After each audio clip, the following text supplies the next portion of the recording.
Dillian the Body Snatcher White here. It's a champ. Big up to Sporting Icon. Subscribe. Otherwise, I might pay you guys a visit. Alright everyone, I hope you're all doing well. Now, there's an article here from Frank Warren where he says that Dillian Whyte has no right to privacy due to his comments around Anthony Joshua. Now, we're going to get into all that statement, of course, and of course, I'll give my own thoughts on it. You drop yours below, etc., etc. If you're new to the channel, of course, make sure you subscribe. It's brilliant over here. Now, this is what Frank Warren had to say. Eddie Hearn has mentioned the VADA testing that Whyte also undertook. These tests are mostly done within a certain time window. In this case, it was on or about the 17th of June. UKAD tests are done on a wholly random basis, and their test was done around 22nd of June. It rarely happens that two tests are done so close together by different agencies. Crucially is the fact that some PEDs can only take 3 or 4 days before they leave the system. Whatever has taken place in this case and whether there has been procedural issues, lawyers have written to most of the media claiming Whyte's privacy is being invaded, despite the fact he has gone on record himself on a number of occasions accusing some of the fighters, including Anthony Joshua, of being juicers without providing any proof. After making such allegations, I believe he forfeits any right to privacy after he was informed that he himself had tested positive. I recall when the board were taken to court by Michael Watson. This was because of the inadequate safety measures for his matchroom promoted fight against Chris Eubank. He subsequently won substantial damages against the board, which resulted in them going into administration. During the action, one of the comments made by a member of the board in their defence was that Watson knew the risks he was taking when he stepped into the ring.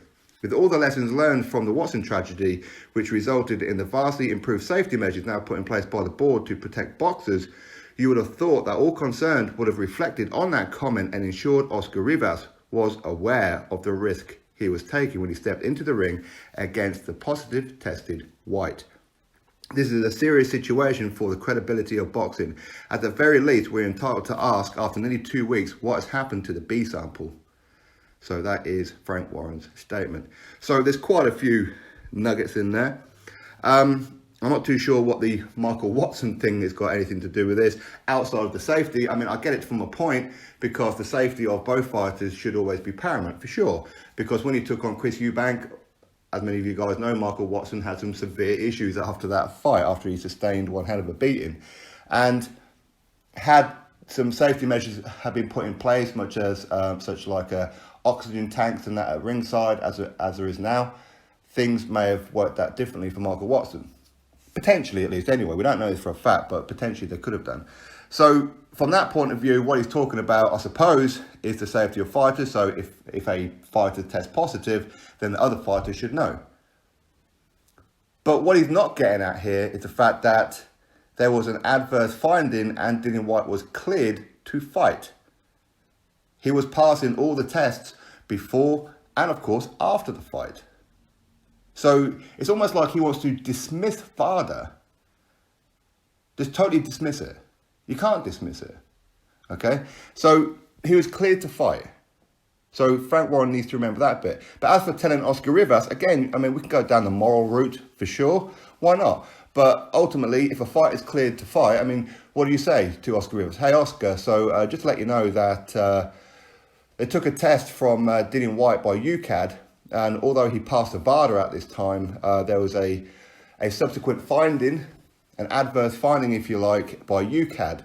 But since then, everything's been fine, and he's been cleared to fight. Okay, he's passed all the tests in and around this time, so are you okay to still take the fight? I mean, that's stupid, isn't it? Because he's passed.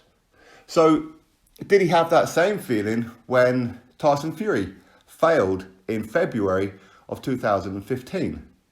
In the very same month, he took on Christian Hammer. Did Frank Warren tell Christian Hammer? I'll be interested to know if Frank Warren told Christian Hammer.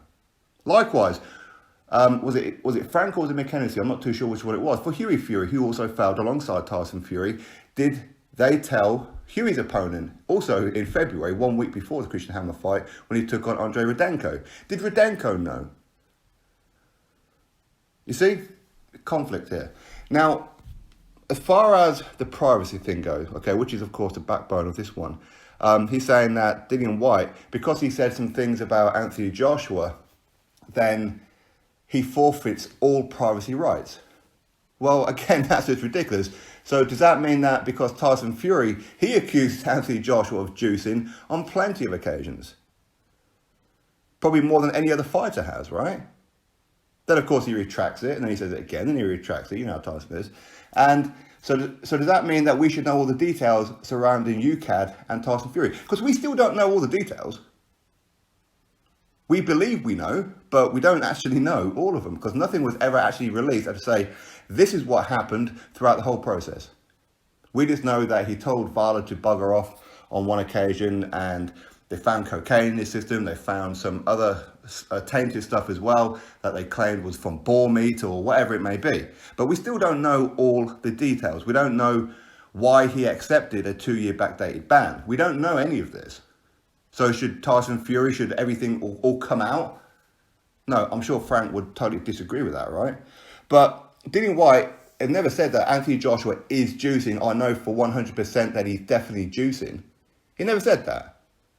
What he said was there are TUEs, therapeutic use exemptions, which means that for hormones and things like that, you can get an exemption.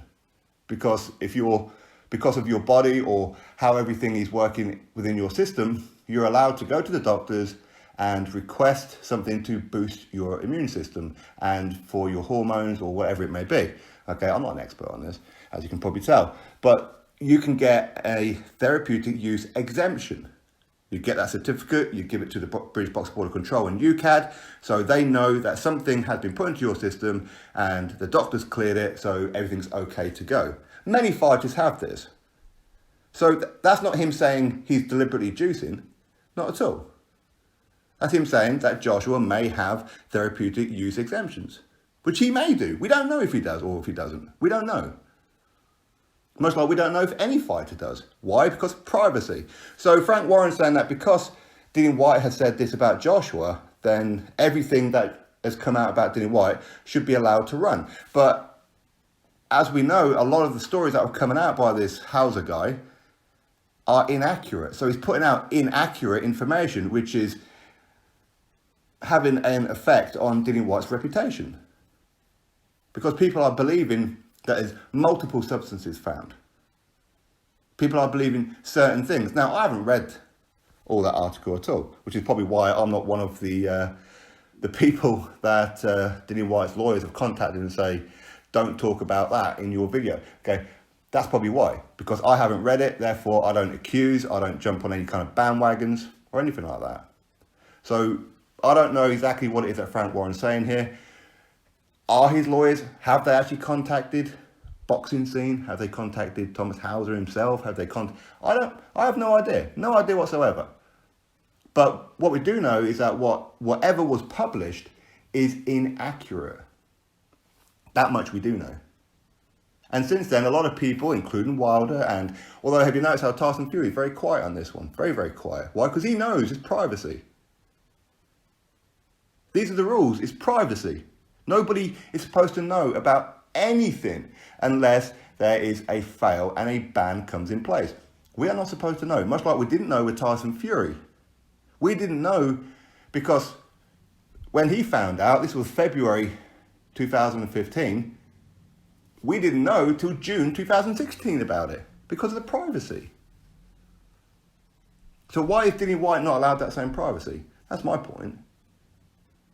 Listen, everything will come out in the wash at some point. Dillian Whyte's going to put out a statement at some point and everything will be cleared up, okay? We know that whatever's going on, we will know the details of everything soon. But what we do know so far is that he's passed VADA. Around that time that he allegedly failed a sample for UKAD. So if he passes VADA, then there has to be some kind of conflict, right? Now he's saying that there's a 5-day gap between them. So what he's pretty much accusing Dillian Whyte of, or insinuating at least, is that Dillian Whyte took something on or around the 17th of June, but this something that he took only takes a couple of days to come out of your system. So by the time VADA come around 5 days later, it was already in and out of his system. That doesn't make any kind of sense. Because random drug testing, we've seen it time and time again. Even Dillian Whyte was posting things on his story on Instagram. The fact that he was being tested so much throughout the whole camp. He'd get woke up at like 5 o'clock in the morning, getting needles stuck into his arm. And these were happening regularly. But anyway, I mean, Frank Warren, I don't really know. I mean, I think he wants this to happen. That's what I believe. He actually wants Dillian Whyte to fail. Of course, he'll say, no, we want a clean sport. I hope that he's all... No. Okay, he wants it because that's a shade over Eddie Hearn, which is why he's talking about the whole Oscar River should know. Has Frank Warren ever told any of his fighters' opponents? As I said, did he tell Christian Hammer? Or is he going to say that he didn't know about the UKAD situation in February 2015? Because Tyson took on Christian Hammer at the end of 2015, or sorry, at the end of February 2015. Is he going to say he didn't know? Maybe he didn't know. I don't know. Maybe. But the fact is, Frank Warren, I don't know what his agenda here is. He wants to talk about these things that happen on Matchroom shows, but does he talk about things that happen on his show? Everything is always aimed at putting a cloud over Matchroom. Listen, he's a rival, I get it, but Frank, you're not doing yourself any favours here. You're really not. You see, you've got Sky Sports and you've got Eddie Hearn, and they will praise certain shows that Frank Warren and BT Sport put on. They don't have to do this. Sky Sports don't have to talk about BT Sport or mention Tyson Fury or anything like that, because BT and that don't do it with Sky. So I don't know. Listen, here's what it is. Article in the description box. Go give it a read for yourself. Subscribe to this channel. Make sure you do so. And I'll catch you all on the next one.